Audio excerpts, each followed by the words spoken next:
JEE Mains 20th January morning shift. A particle start moving from time t equal to 0 and its coordinate is given as x is this. देखो ये आपको given है t equal to 0 पे particle start कर रहा है यानी initial velocity कितनी 0 और इस पोजीशन को हम लोग लिख रहे हैं x इक्वल टू 0 और x is function of a time that is given to us 4t cube minus 3t. अब आपको देखना कौन सा ऑप्शन सही है कौन सा ऑप्शन गलत है. First option the particle return to its original position origin 0.866 unit later. तो देखो अगर पार्टिकल ओरिजिनल पोजीशन में आ रहा तो x की वैल्यू कितनी होनी चाहिए 0.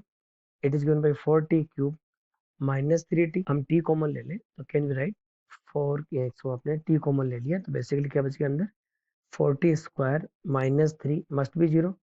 तो देखो x इक्वल टू 0 कब होगी एक तो t इक्वल टू 0 पे जो कि आपने यहाँ पे लिखा है और दूसरा ऑप्शन क्या रहा 40 स्क्वायर इक्वल टू 3 तो t की वैल्यू क्या आएगी आपकी √3/2. √3 आपको पता है कितना होता है 1.732 डिवाइडेड बाई 2 और इसको हम सोल्व करेंगे हमें क्या मिलेगा 0.866. तो ऑप्शन 1 तो आपका सही है.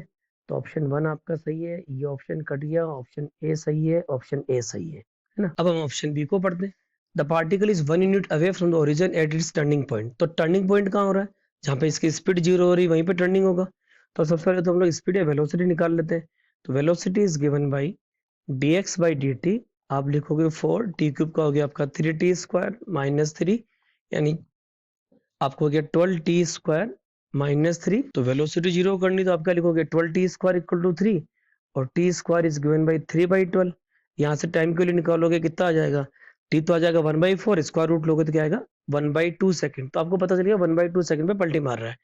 अब 1/2 सेकंड में पोजीशन कितनी हो गई x is given by 4t cube यानी 1/2 का क्यूब हो गया 1/8 माइनस 3 इंटू 2 3 इंटू टी तो टी हो गया 1/2 3/2.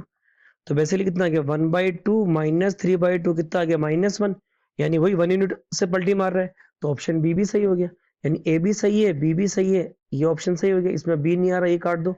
इसमें बी नहीं आ रहा काट दो. वैसे आपका क्या आ गया राइट आंसर क्या आ गया ऑप्शन 1. चलो फिर भी हम लोग ऑप्शन सी को देख लेते हैं. Acceleration of the particle is no negative यानी पहले एक्सेलरेशन निकालो. देखो ये आपका वेलोसिटी आ गया. एक्सेलरेशन का फॉर्मूला क्या होता है आपका dv बाई dt. डिफरेंशिएट करोगे 12t स्क्वायर का हो जाएगा 2t 3 का 0 तो कितना हो गया 24t. Acceleration function of time. Time तो हमेशा बढ़ता ही रहेगा तो एक्सेलरेशन भी पॉजिटिव साइड में बढ़ता ही रहेगा. तो ऑप्शन सी भी क्या हो गया आपका right because acceleration of the particle is non negative it is positive. तो right answer of problem will be option 1 that is A B C only.